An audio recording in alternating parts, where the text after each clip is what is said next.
¿Qué tal?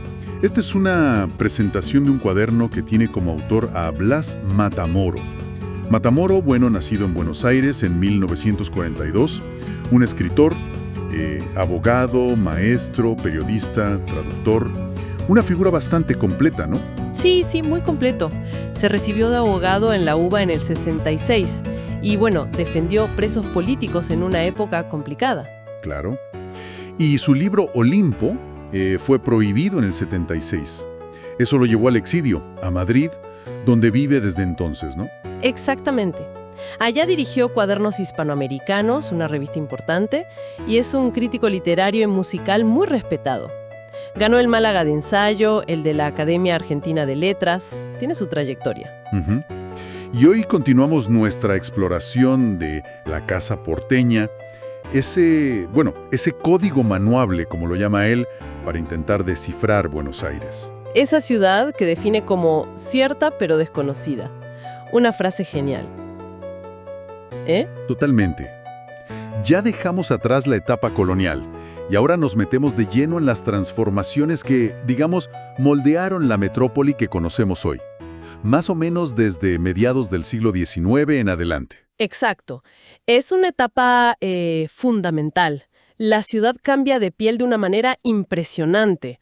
Pensá en la inmigración masiva. Miles y miles de personas llegando. Las nuevas ideas arquitectónicas que venían de Europa, las crisis sanitarias como la fiebre amarilla, que fue terrible, los cambios económicos. Todo eso se refleja en cómo se construía y cómo se vivía Buenos Aires. O sea, la ciudad deja de ser esa gran aldea. Claro, para intentar convertirse en una urbe cosmopolita, ¿no? Mirando mucho a Europa, con sus grandezas, pero también, sus contradicciones. Bueno, arranquemos entonces por esa primera etapa que Matamoro llama la Buenos Aires italiana, más o menos entre 1850 y 1880. Él habla de un despegue. Sí, un despegue demográfico y técnico. La población se duplica, principalmente por la inmigración europea, sobre todo italianos. La famosa ciudad gringa, como le decían. Tal cual, a veces no con mucho cariño. Pero bueno, y empiezan a llegar las mejoras. El gas para iluminar las calles, que era toda una revolución. Imagínate. Los primeros adoquines reemplazando el barro eterno. El primer ferrocarril en 1857, el del Parque a Floresta.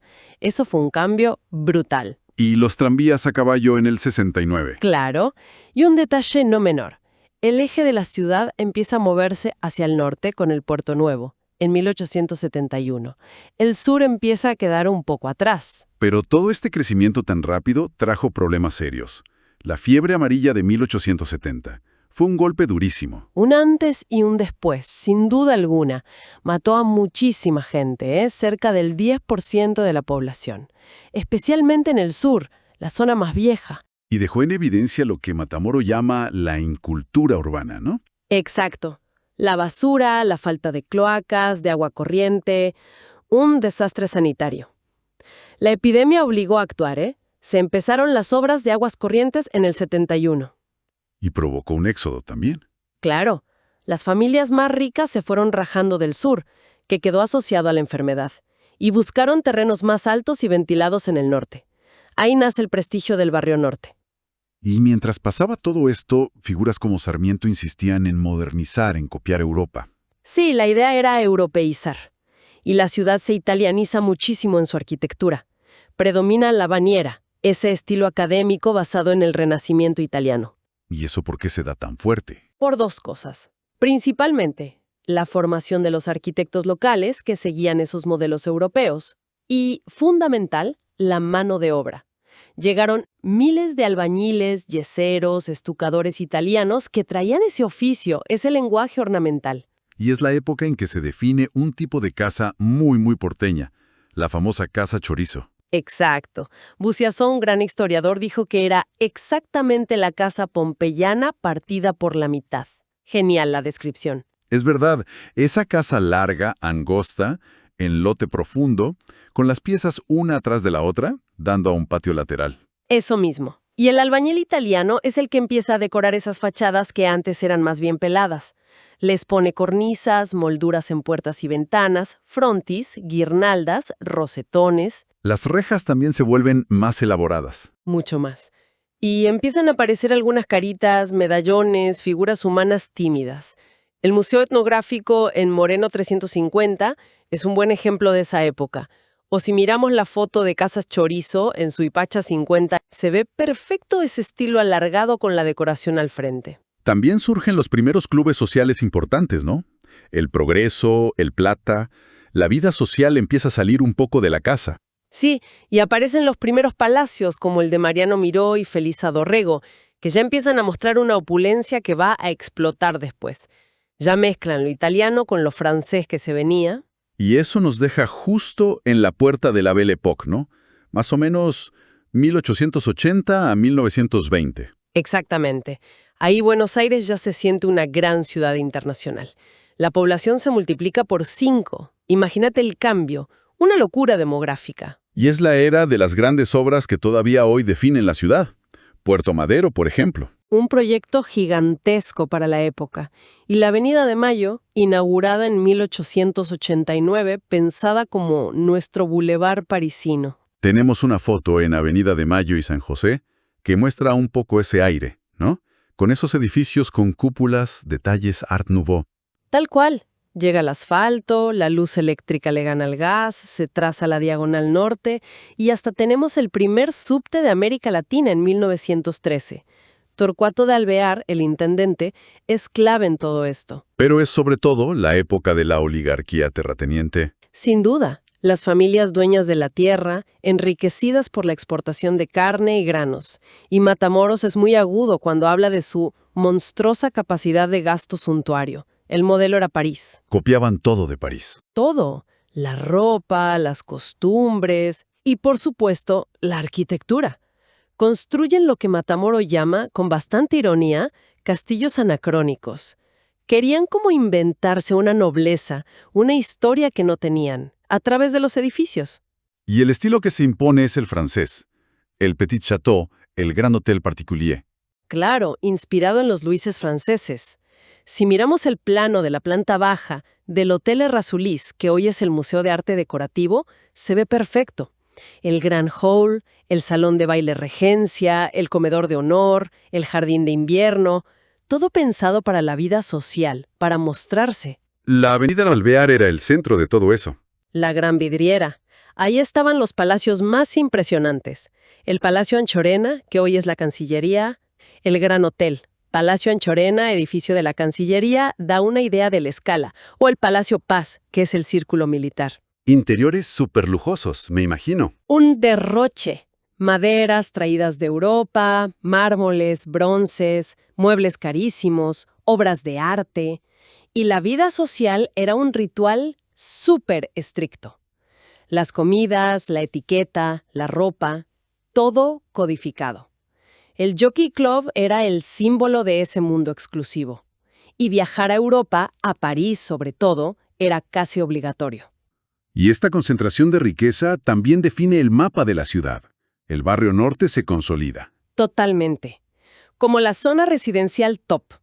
Calles como Alvear o Florida, ahí está la foto, en Florida y Córdoba, con el Bon Marché y el Centro Naval, eran para el paseo elegante, las compras de lujo. Y aparece algo nuevo, el barrio parque. ¿Qué sería eso? Barrios diseñados, sobre todo en la zona de Libertador y Figueroa Alcorta, con calles curvas, pasajes, buscando generar como un aislamiento, ¿viste? Perdón, no. Hermetismo, recogimiento y exclusivismo, dice Matamoro. La idea era crear un oasis de lujo para la clase alta, lleno de estos petit hotels con jardín. Pero mientras pasaba todo esto acá, en Europa surgía el Art Nouveau. Un estilo muy distinto. ¿Cómo se recibió acá? Y acá tuvo una recepción complicada. El Art Nouveau era una reacción contra lo académico, ¿no? Buscaba integrar el arte con la vida, usar materiales nuevos como el hierro, el hormigón, de forma visible. Inspiración en la naturaleza, curvas, motivos orgánicos. Rompía con la simetría, usaba vitrales, cerámica. Claro, buscaba un nuevo arte de habitar. Pero Matamoro dice que acá fue un arte marginado, ¿Por qué? Si sonaba tan moderno. porque la oligarquía, que era la que construía y marcaba el busto, lo vio como algo banal, cursi. No tenía esa pátina de historia, de nobleza, que ellos buscaban en lo francés o lo italiano. O sea, no pegó en los barrios más paquetes. Exacto. Se dio más en zonas de clase media, en edificios de renta, comercios, de Avenida de Mayo para el sur o el oeste. Lo vemos mucho en detalles, rejas espectaculares, puertas, cerámicas en zaguanes, no tanto en edificios completos. Pero igual hay ejemplos buenísimos, ¿no? El Club Español, sobre Bernardo de Irigoyen. La foto de estilo modernismo catalán. El Club Español es increíble. Sí, ese es espectacular.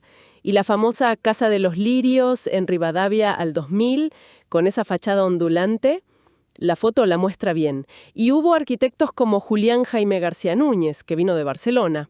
Mira vos, hasta el primer rascacielos porteño, la Casa Medina, era de un arquitecto de esta onda. O sea que, aunque marginal, su huella dejó. Sí, claro. Y nos conecta con la etapa siguiente. Ya entrado el siglo XX, ponele entre 1910 y 1940. Ahí se mezcla todo un poco. Por un lado, el eclecticismo. Matamoro dice que es una época de transición, de increíbles mezclas. Como que ya no importaba seguir un estilo único, sino combinar cosas. Tal cual.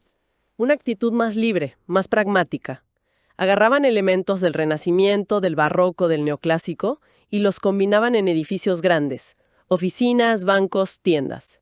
Figuras claves son los italianos, Mario Palanti, el del Palacio Barolo, esa locura basada en la Divina Comedia, que vemos en la foto de Eclecticismo del Palacio Barolo, Impresionante el Barolo. y Francesco Gianotti, el de la Confitería del Molino, ahí hay otra muestra de eclecticismo, y también los Bensich, esos edificios macizos, muy ornamentados, que ves en muchas esquinas. Y en paralelo o como reacción, aparece el Art Deco. ¿Qué diferencia hay? Si el Nouveau era curva y naturaleza, el Deco es línea recta, geometría, estilización, busca orden, solidez, pero con un lenguaje moderno. Predomina la masa, las superficies lisas, los remates escalonados, la decoración es más geométrica, más contenida, motivos precolombinos, egipcios, lo de Tutankamón fue furor, flores estilizadas. Más sobrio, digamos. Sí, más sobrio pero igual monumental. Arquitectos como Alejandro Virasoro, los hermanos Kalnay, la foto de ejemplo de Art Deco, Agüero 2040, da una idea de esa estética. Y junto a esto, Matamoros habla de fachadismo y esteticismo. ¿A qué se refiere? Se refiere a una tendencia, sobre todo en los edificios de departamentos, que empezaban a construirse mucho, donde lo importante era la fachada. Adentro podía ser más estándar, pero el frente tenía que mostrar categoría. Y ahí entra el neocolonial, en los años 20. Claro, ese intento de buscar raíces autóctonas, de diferenciarse de lo europeo. Rescataban elementos del barroco colonial, balcones de madera, rejas, tejas, paredes blancas, aunque Matamoro aclara que en Buenos Aires el barroco posta fue más bien poco. Ejemplos conocidos son el Palacio Noel, ¿no? Hoy Museo Fernández Blanco. Exacto. La foto de ejemplo de estilo neocolonial. El Palacio Noel lo muestra. También la Casa de la Reta en Belgrano, o la de Irurtia. Y menciona a Virginio Colombo como clave en esto del fachadismo. Sí, un arquitecto milanés que trabajó mucho por Once. Un estilo súper cargado, exuberante. Matamoro destaca el edificio de Hipólito Yrigoyen al 2560. Es una cosa de locos, lleno de figuras, atlantes, niños, guirnaldas. Un espectáculo. También habla del ceramismo. El uso de mucha cerámica decorativa en las fachadas, como se ve en la foto de Paraná 865. Otra forma de darle jerarquía al edificio desde afuera. Es interesante cómo Matamoros también analiza tipologías específicas. La Casa Quinta, por ejemplo. Sí, la herencia de la villa romana, la casa de descanso afuera de la ciudad. En Flores, Belgrano, Palermo. La foto de la Quinta de Lezama, hoy Museo Histórico, es un ejemplo. Eran grandes, con jardín, huerta. Muchas se lotearon y dieron origen a barrios. El plano de quinta existente en Artigas y Venancio Flores muestra la distribución típica. O el barrio Pueblo. Claro, como Flores o Belgrano, que eran pueblos antes de que la ciudad los absorbiera. O Devoto, creado alrededor del tren. Tenían su plaza, iglesia, comisaría, su vida propia. Y el barrio Parque que nombramos antes, en el norte. Exacto, con esas calles curvas, los petit hotels con jardín, buscando exclusividad. Ahí está la casa racionalista de Victorio Ocampo, por ejemplo. Los pasajes también. Otro clásico porteño. Los internos que cruzan manzanas, como el pasaje La Piedad, se ve en la foto. Y los externos, esas callecitas cortas, a veces peatonales, como el pasaje San Lorenzo en San Telmo, donde está la famosa foto de la casa mínima. Y le dedica un apartado a La Boca. Claro, porque es un caso aparte. Por el riachuelo, las inundaciones, por la población, los genoveses, el puerto, y por la arquitectura, conventillos de chapa y madera, sobre pilotes. Y el color, ¿no? Esa tradición de pintar con restos de pintura de barcos que popularizó Quinquela. Una identidad muy fuerte. Y así llegamos a la era de las torres, más o menos desde 1930 hasta los 70. Siguen las grandes obras. Corrientes se ensancha, se abre la 9 de julio, la General Paz. Pero lo clave acá es el cambio social y cómo impacta en la vivienda. La inmigración interna, ¿no? Fundamental.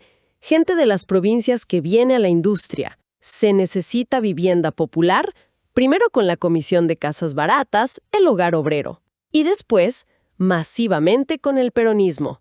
Los monobloques. Mucha gente sale del conventillo. Y hay dos leyes que cambian todo. Sí, el congelamiento de alquileres del 43 y, sobre todo, la Ley de Propiedad Horizontal del 48. Matamoro dice que es capital.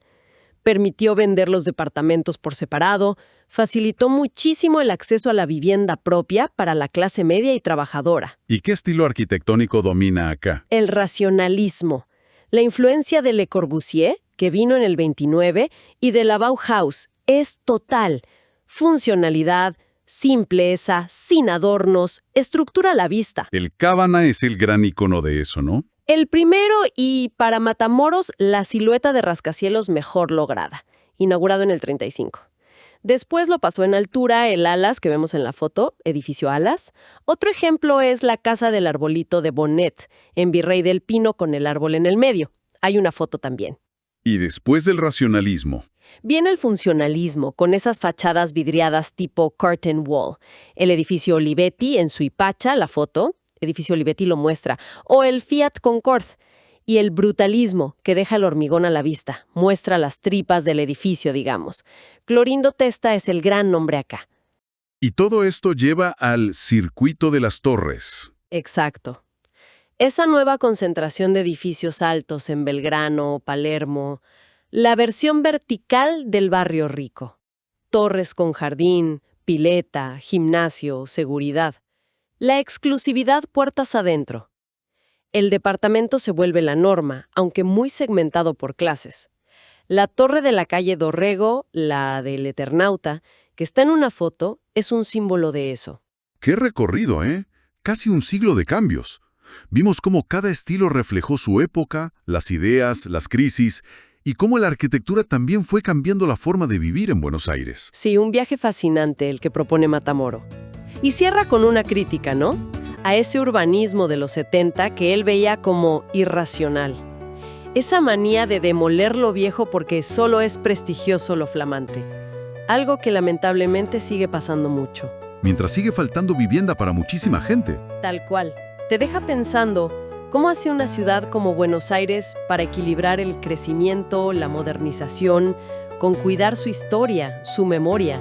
¿Qué queda hoy de esa ciudad desconocida que Matamoro nos invitaba a buscar? ¿Cuánto de eso sigue ahí, esperando que lo miremos mejor? ¿Y cuánto ya se perdió para siempre? Son preguntas que quedan flotando, ¿no? Nos encontramos en un próximo tema de esta serie de análisis de crónicas del siglo pasado. Esta fue una presentación del sitio web Mágicas Ruinas, mágicasruinas.ar, sitio evocativo dedicado a relevar crónicas del siglo pasado desde 2003.